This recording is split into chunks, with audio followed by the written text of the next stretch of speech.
What's going on, guys? Welcome back to the channel. Today we're going to be looking at a Skellige deck, and this one I was sitting down a few days back and talking to buddy B Fox from Team Creve. If you don't know Team Creve, check them out. They got tons of great streamers on Twitch, and they have a nice Discord server as well. It's not hard to find. But anyways, we're sitting down chilling, looking at kind of options to play something a little bit different, but that's going to follow core principles of something that's going to win games, right? So this is kind of what threw together, and I like it quite a bit. It has everything. It has points, it has control, it's got versatility, it's got consistency most of the time. So, it's kind of what we're looking at. I'm not going to go ahead and explain everything because I've got 4 games for you guys today.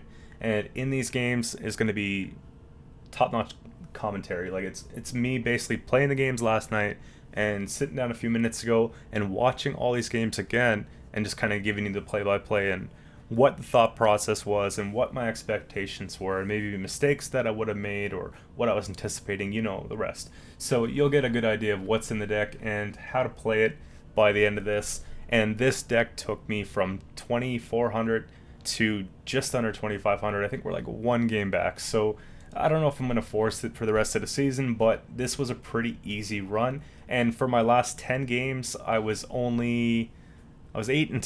So it was an 80% win rate based on my last 10 games, and you can even verify that on Play Gwent. I'm telling the truth. But if you guys want to try this deck, I'll post a link in the description for you guys so you can quickly import it into your deck and play it right away. It's an expensive one, so for all you new players who are looking to get into the game, I'm sorry, but this costs like 10,500 scraps. It's going to be super expensive, but the good news is a lot of the cards that are in here can be used in other decks, like your Megascopes, your Trials, your Heatwave, Axie, Sunset, you name it, right? And some of you guys even might have gotten Sunset for free, so it's not too bad. But either way, stick around for the games. If you like the video and the content that I do, don't forget to subscribe and drop a like on that because it really goes a long way. We're almost at 600 subs, so let's make it the goal of this video. And until next time, guys, we'll see you. Alright, so right off the bat, mages probably.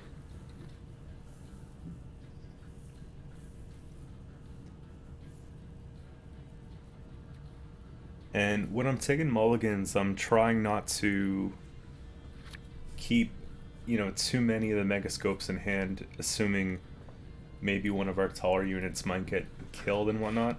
We want to look for the discard package as well. So that's not half bad, but it's not great. Ideally, we would have gotten rid of the Bear Witcher, but it just didn't allow it. The Defender takes the Heatwave here, just because it's not worth pinging at and trying to remove, and then the damage is already done by the time we get around to it, so we're just better to Heatwave it.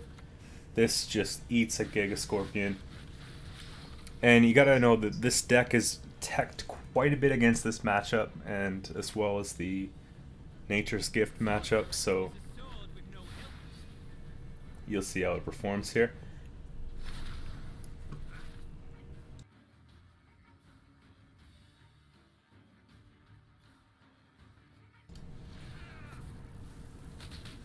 And right away, let's not deal with that. I know it sucks to have to use the leader ping, but at the end of the day, we don't want them making a bunch of copies of it, so it's better to just get it out of the way. If it didn't have a shield, we would have been able to just remove it right away, so...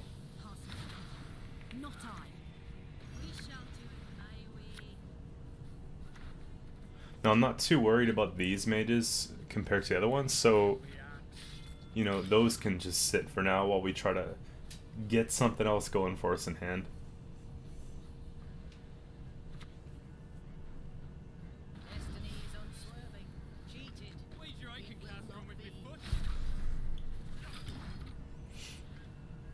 Now, I figure in this situation, they haven't really established carryover. Like, if you were to look at these, I believe the counter's at 2 at this time in the game. The counter on this is at 1. I know they have leader, and I know they have, tempo, and we don't really have a lot going for us in our hands, so it just seems like a good opportunity to pass here and not really force the round. If they're trying to develop more carryover, they're going to have to play into this round quite a bit, and probably go down to like 3 cards or something like that. But this forces them to play till 4, have no carryover, and force a long round.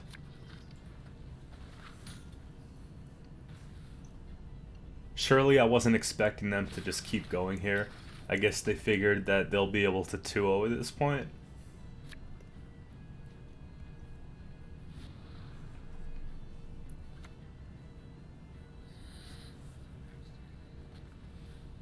And you know, I really am not a huge fan of this archetype, the whole mage's resilience thing, and just, it doesn't make sense to me, you know? You play cards down intentionally and you get rewarded for it. It's just not a strategy that I'm too fond of here. So now we're looking at them going, okay, at this point 5 cards down, and this is pro rank, so I guess this is just the way to go about it, right? So we have the 16 points of carryover at 6 cards down. I'm feeling pretty good about this one here. I know that I could start picking away at them. What scares me though is, you know, having them all come over into round 3. So, you know, let's try and remove some here. I know that they're probably going to play us all the way, because at this point there's a lot that's been done and they're not just going to pass on that. Kick the Mega Scope because it's not really a good target here. It kind of sucks to see Morgvarg in hand when we don't have Coral and Burn has been spent, but it is what it is.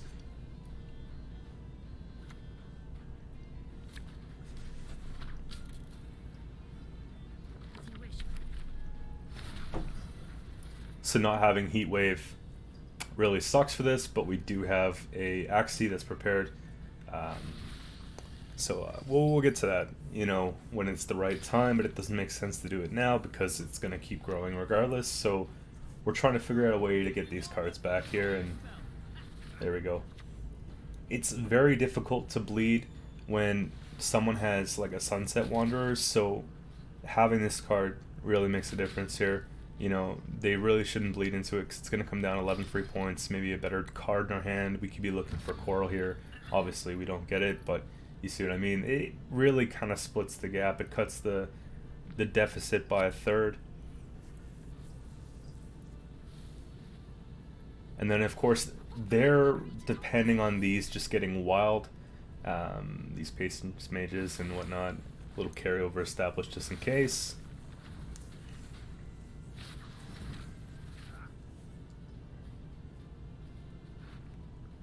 And I'm sweating a little bit at this part, but I'm not too worried because we do have 7 cards to get it. You know, and obviously we make the deck strong enough to put out 40 points in 7 cards. You'd hope so. So we do take back the Burna, and we get really good targets here. Obviously we have Raging Bear. It's a good Megascope target, but it's not ideal considering we already have cards in the playing field. I like to play that one proactively, but it is what it is. And now I just, quick way to do the math here, we're looking at it, we're going to reset that right away, and then we have to try and kill something.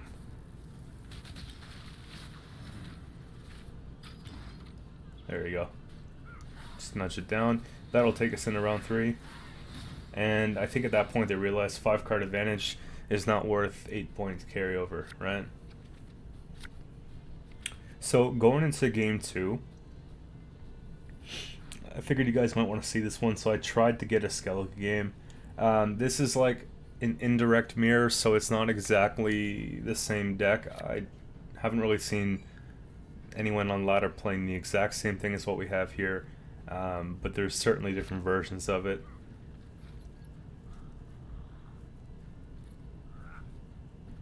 Now, the issue is that they have that extra discard, so they can tempo pass. However, you know, this would be a matchup that I'd like to abuse the coin on.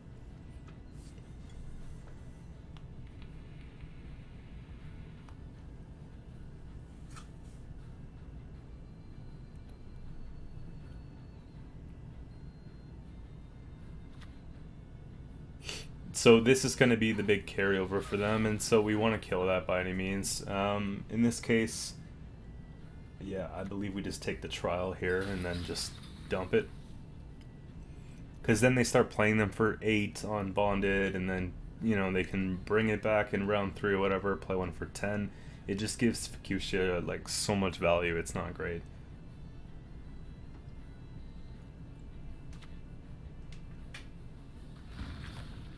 and really thirsting that second one. Pretty sure we actually go for the removal again, even if it means a leader charge, right? Yeah. It's wild. I played these games yesterday, and I actually can remember the series of events, you know. Had some really good games yesterday. We went 8-2, and it was a pretty standard mission from like 2450 to I think it was like 2490 or something like that. Season's almost coming to an end, but you know, I think that this will be good carryover into next season. I don't anticipate the cards in this deck getting a nerf, so you guys should be good if you want to play it. And I think control's always better than greedy boost decks that rely on a bunch of engines living. So although they're fun, control is always my go-to. So, you know, at this point, we can look at our hand and say, hey, they have tempo, they've committed two different two different locations, you know, and Coral, right? We haven't really done anything. We just played a couple removal cards, Megascope, and a bear. I'm feeling pretty good about it. We can just jam, of course, maybe like one or two more cards, nothing special, if that, and then probably just get out of this round. We got to make sure that we do have enough to get out at 4, so I believe if they play here, that's just our pass. Totem comes out, which is a big commitment, so it just helps us even get out of here sooner, right? Boom, easy. I think they committed too many points here, and the not having been able to utilize that location and spawn the golden froth is kind of a waste of points. You know, that means they would have to sort of do some sort of soft bleed in round 2 if they wanted to kind of maximize the value from that. Now, obviously, looking at my hand here, no discards, kind of nervous. Megascope does see some value. In this case, we need to just dump Maxi and pray for something better. It doesn't help us. So, realistically, if they have a really good hand here, they might be able to 2-0. And that's just one of the pitfalls of playing the deck is, you know, you're not always going to pull the ideal hand. It's sometimes going to be a little bit messy, and, you know, it doesn't mean the deck's bad. It just means that it takes a lot of discipline to pilot this deck. And there they go with the Burna. Again, I remember at this particular time I was getting kind of nervous, right? They were able to actually get the Mork Varg off, and it was kind of not ideal. I'm sitting here with, like, nothing to do.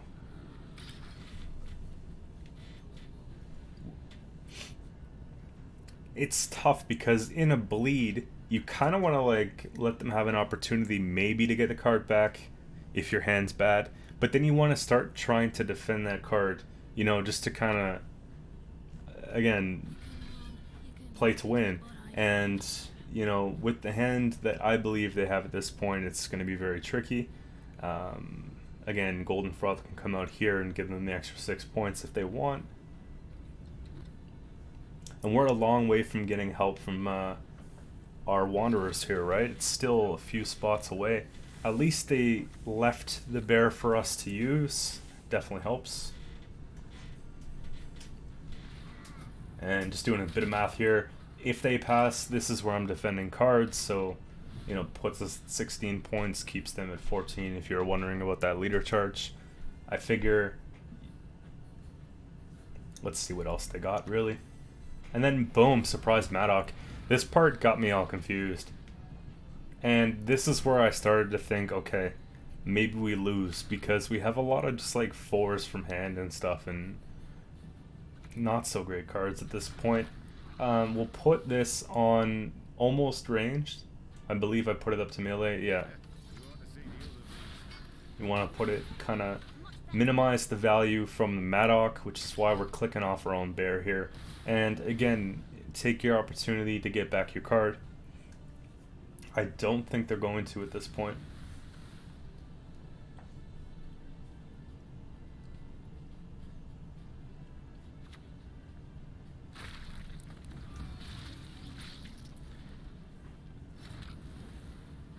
And we'll get this help from Sunset. Now, I tucked this on the range row. There's an argument to not do that. I mean, it gives Maddock an immediate 3 damage. I'm starting to think, how many more bombs do they have in hand? Also, you know, what if they have like a lacerate or some roll punish? Because once you start seeing Maddock and stuff like that, then you know it's not a conventional, you know, list that you're gonna see every time. Again, in this case, it worked out in their favor, but that's my reasoning. And here I'm just worried about like another tall removal, because we have 2 tall units and not a lot of points left. You know, so if they have a tall ban and a couple bombs, I believe that they have the 2-0 hand. It really depends here. Drop a mermaid. Should be fine. And I'm trying to set up my own froth here, which is why we're putting 3 adjacent. Worst case, we get the carryover from it into round 3, and we're up a point here. So again, the idea of defending card, it kind of concerns me at this point that they're sitting on full leader, and I think it would be a great opportunity for them to just crank it here and put on some more pressure, but you know, they haven't yet, which is obviously a good thing for us. And take a look at this. Of course it just snipes it, right? So now we'll just fire back with ours. I believe we're fishing for the same thing, right, at Bear Witcher. Yeah, it's only a 2-point reset at best with Berna. So we take that. Just, what do we hit here? Just whatever, it doesn't really matter at this point. So this is the crappy part. You know, I don't really want to froth something that's 8 or 9 power, but the way that our row is set up, and there's not really any sort of substitute to that, right? It makes it very tricky. Because if their last card's a heat wave, and then they crank leader, I mean, someone can do the math, but it doesn't look good, right? Because they'd get 11 point heat wave, I'd have 11 points in hand plus, you know, or sorry, 9 points in hand, 3 off the leader. It'd be really close to that point. And I'm thinking about it, like, I know it sucks.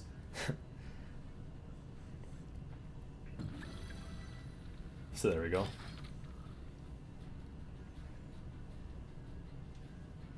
Also the Turgvi, I thought maybe boosting this one would maybe be a little bit better, simply because it has the Veil, and then this one, you know, it's just a nice target for tall removal.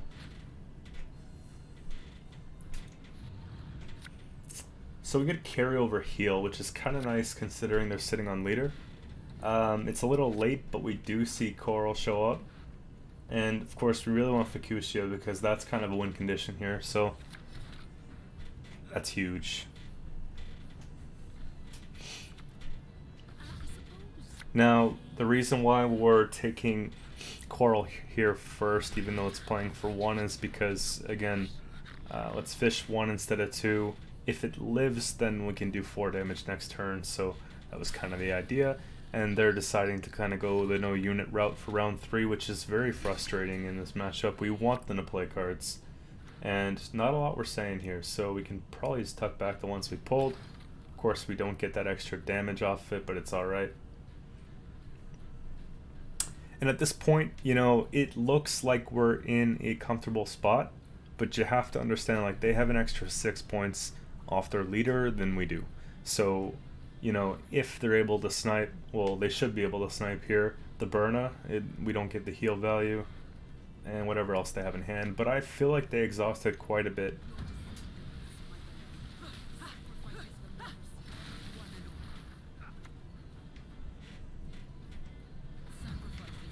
And so at this point, it just makes sense to take back the Coral.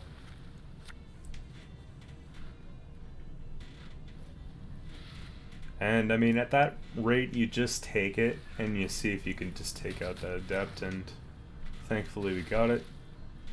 At this point in the game, I'm starting to feel like we win, right? Because they play a tall unit, we kill it. If they just have damage, well, we make sure they have no points on the board. Feels pretty good here. So let's say hypothetically Yeah, and they kind of knew.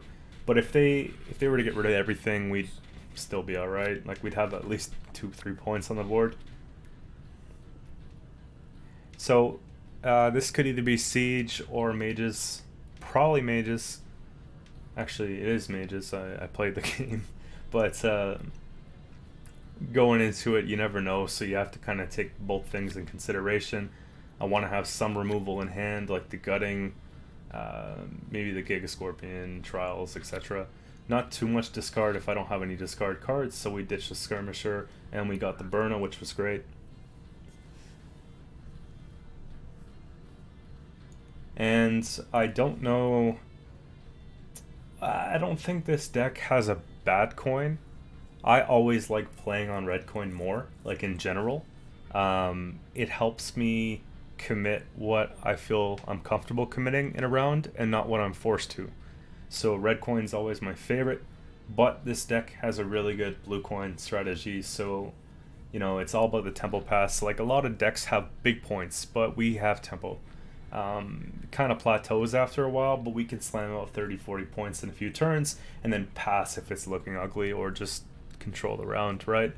They might even pass early because they see a tempo pass coming, and it's one of those things. Here I have no proactivity. This is probably the worst hand you could have for like going first and whatnot, and I was really hoping that we would at least have like a Raging Bear or something, like a bit more proactive to play, but we don't. Even a Coral, we could just have it sit there. And so they're going to take advantage and just start jamming down units. Easy clap. The reason why I take this here is because I'm looking for something I can actually play, as a strategy here. We obviously want like a Coral or something like that, or a Raging Bear to go off the shield of the Geralt, but again, a bricked hand, and this kind of worries me a little bit at this point. Now I'm thinking, okay, how are we going to get out of this round with enough points on the board so that we do get a good card advantage if they're going to try and bleed with all those carryovers? So it's a little scary.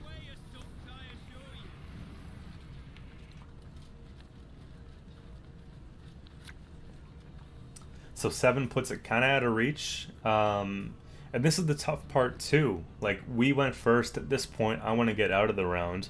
However, we have to play into these cards that they have that are a little bit overtuned and try to get rid of them so that they don't create bigger problems later. So we have to use Giga Scorpion here, and obviously I'll probably be fetching a leader charge shortly just to try and snipe that one. Yeah, there it is. But it still doesn't solve that problem. So now we have, again, another leader charge just to get rid of that. And at this point, I feel like it's necessary.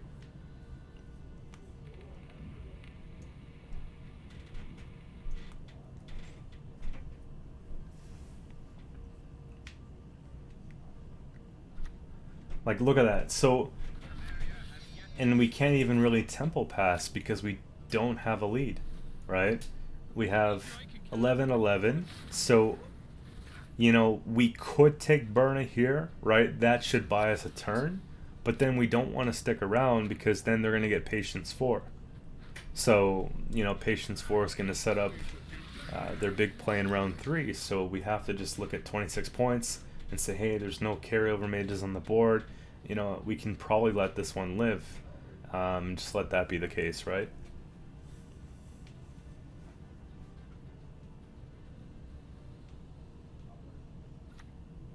I forgot what I did, so we'll find out shortly.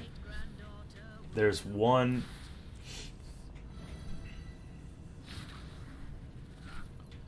And now I see it happening again, so we're stuck in the round.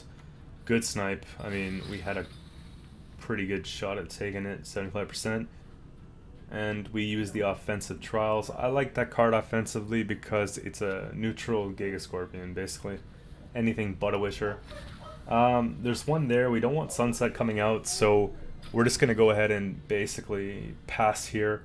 And if they want to get any sort of carryover, well, they're only going to get 4 if they play next turn. They're going to have to play 2 turns in order to get at least 2 of them, assuming they make a copy here. So it helps us out quite a bit.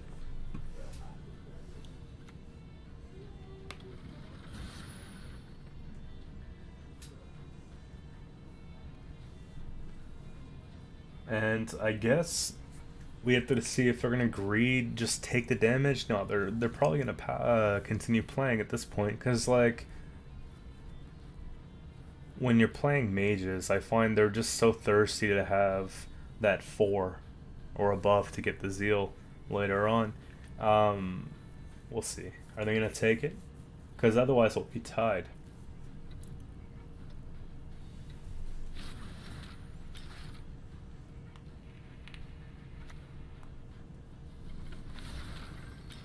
See, I don't know. I think that was a mistake.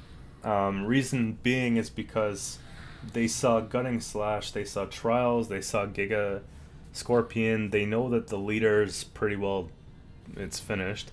How much more 4-point removal could we have at this point? And they still have 2 orders on their leader. So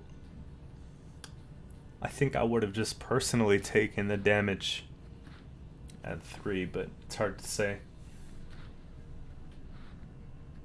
Hand's not bad. Could be a bit better. I don't know if we need Maxi here. Maxi's not bad though, because obviously if we pull into a Bear Witcher we're in trouble. Actually no, we played Qcento already, so it doesn't matter at this point.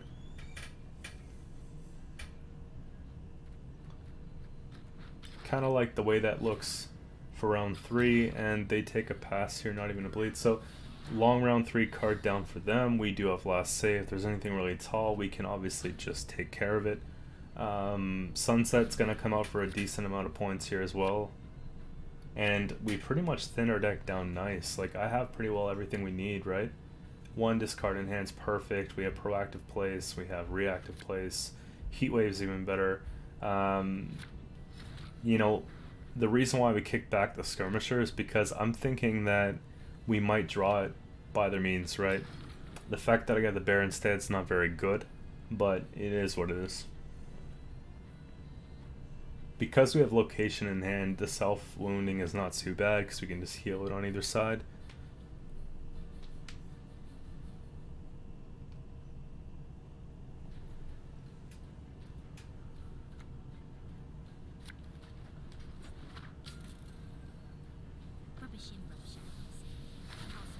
You know, out of all the targets, I think for a Heat Wave, this one just felt right. Putting the pressure on, and of course there comes the Skirmisher, just what I was hoping for. Again, we had really good odds. I think there's, what, 4 cards left in the deck, so that's not too bad.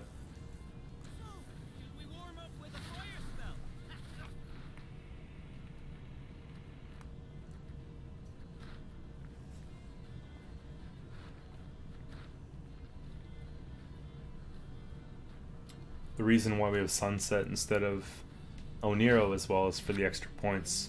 Our deck thins out pretty good with the discard package. That Oniromancy's kind of iffy because it's very expensive, but you know, it doesn't give us any points, and I don't feel like we miss cards often enough to justify it. So in this case, Sunset Wanderers, it also gives them something else that's tall to deal with that's kind of annoying, right?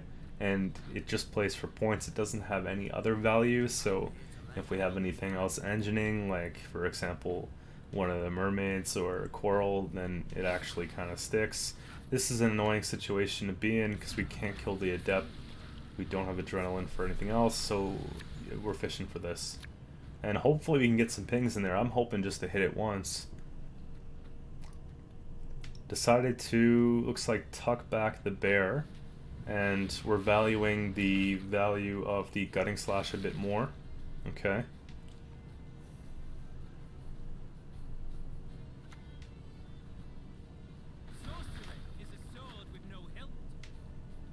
That's something we really gotta get rid of right there. That thing's just growing.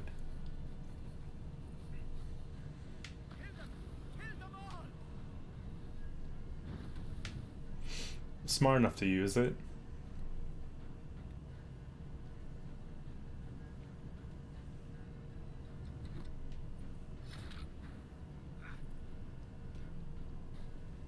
So it is pretty annoying that that has a shield on it, because there's not a lot we can do this turn to remove it.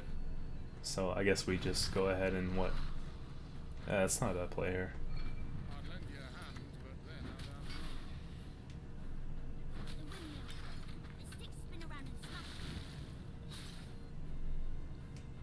And I'm feeling pretty comfortable at this point because I know that these are only worth about 4 points each additional. You know, and it's a little bit late to put new patience engines out, so you know, if they're just playing these for 8 points per turn, we still have a pretty comfortable lead, assuming that there's 4 cards left and we have 5 cards left, and our hand's not all that bad either. So get rid of that so they can't reset it, just in case, because you know, the ones in the back, we know they're going to play for 5 or 6 points, but the one in the front can play for quite a bit more.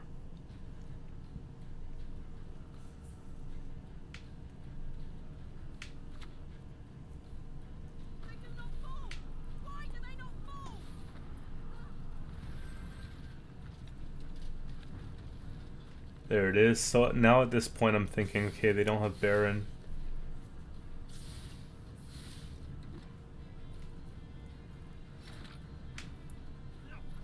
And if you see what I see, they actually could have hit that Coral. But we'll just go ahead and get those points back here.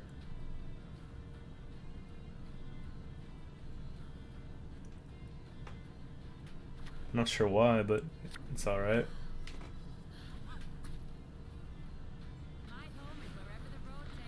At this point, I'm like looking a little bit worried again because I know that we're sitting on 14 plus 6. You know, we're about 20 points here. Actually, yeah. And then whatever this equates to, we do have a target for it now. So I'm pretty thrilled about that. We'll just jam the front row so we do have 3 adjacent targets no matter what. So this looks win. I don't think they realize at this point.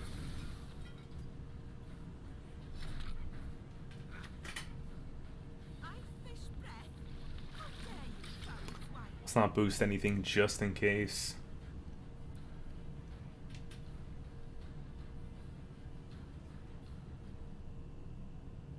And we know the last card's going to play for however many points plus the location, so it's a duel. They're probably going to duel, like in duel 7 out.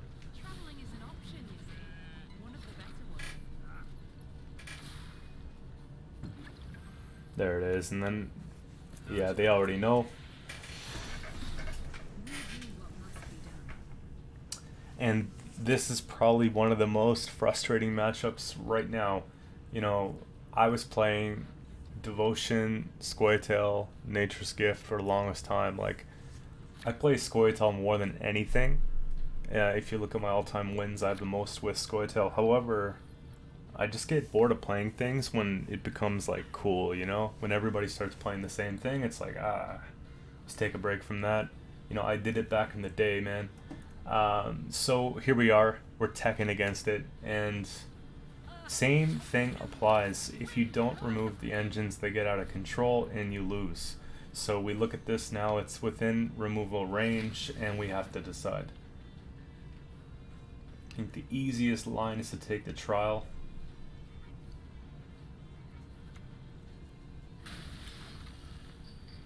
Now keep in mind we can use the trial defensively, right? We can put it on our own Geralt Quen or a token off location or something like that, and it's actually going to play for 10 points on our side.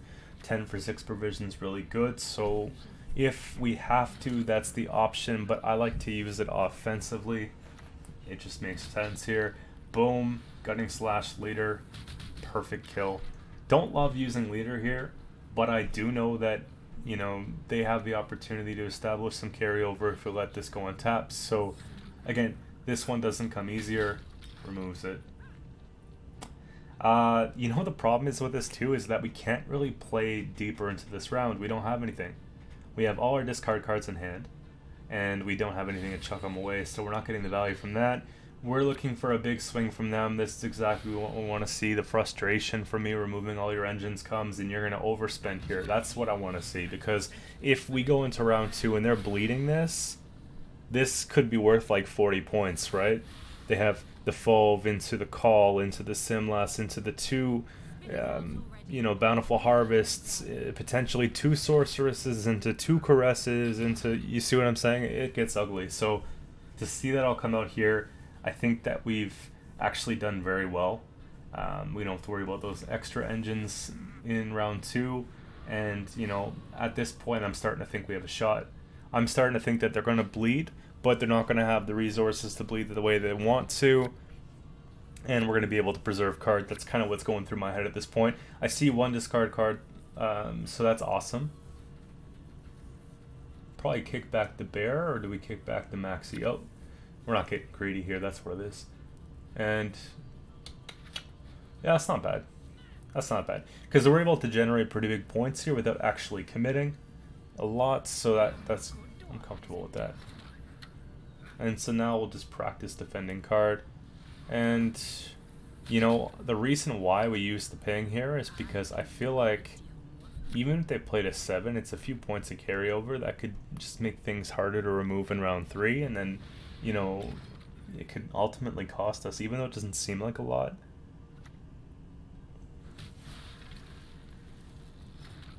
And, okay, so what do we got here? I just realized, actually, at first I made a mistake with the coral when I meant to discard the skirmisher, but accidentally discarded the bear. However, after I started to think maybe it wasn't a bad thing because we have the 2 burn us for round 3. But initially that was actually a mistake. It was a misclick.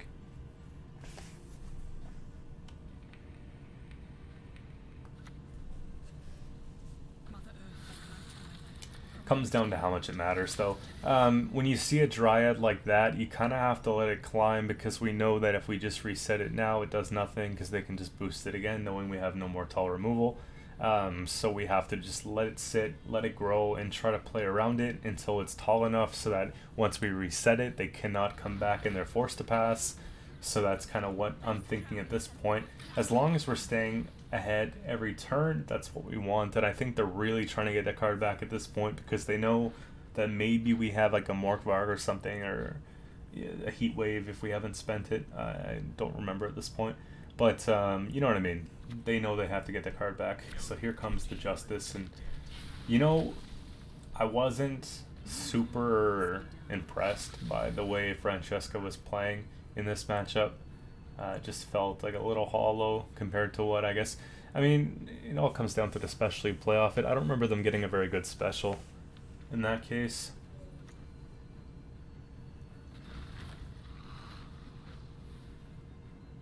So a little proactivity here. That's another thing you can do, is you can hit off your own mermaid.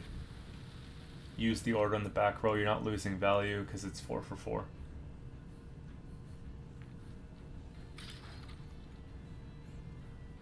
And keeps us on top of Sunset.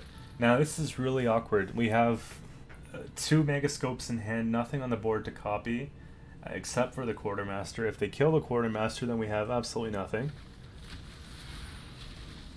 Again, still not doing too bad, because now Hamadryad's going to be at 16 points once the turn's over. So it's getting to that point where I know it's about time to pull the trigger. And probably wait for it to tick for another turn or 2, and then that's when we're going to use the Axie, I would imagine.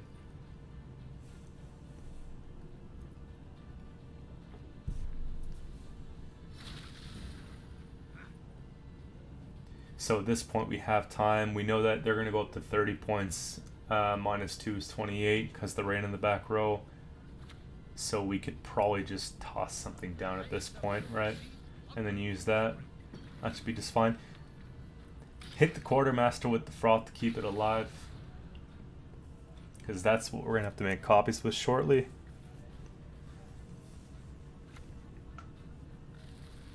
Yeah, it could have been pretty bad.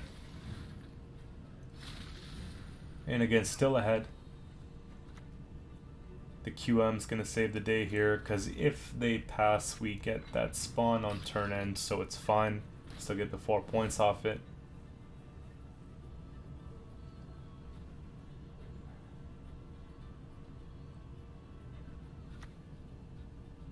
And that's what I'm talking about. It was like 2 temperings. It's a little slow. So we still have reach. Again, preserving the Axie because we know they have Gore in this deck. So if I don't have to play it, then I don't need to play it. But we know if they swing here, we're going to have to play it, right?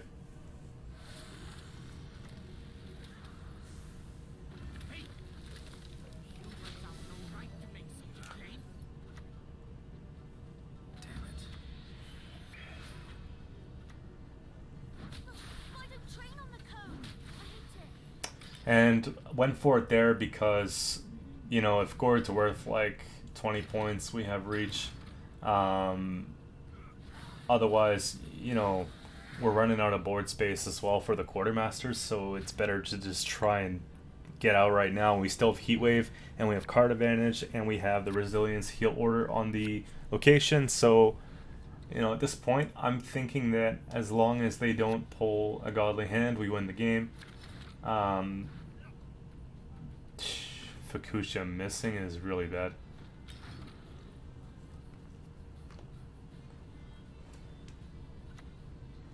Yeah, Fukusha missing is bad. Saved the Giga Scorpion, which was nice. We get rid of the Athenian, at least one of those.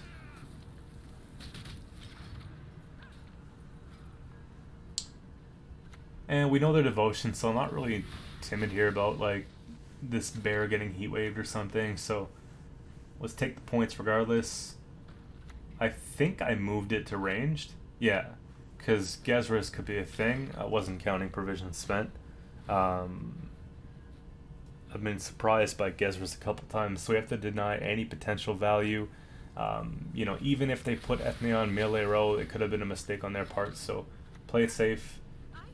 At this point, I'm thinking, okay, it's Gord. Gord or what, a Forest Protector? I don't think they played one. You know, so there it is. Big 18 points. They had to have seen it coming. Boom, Heat Wave. And that's how you beat Nature's Gift.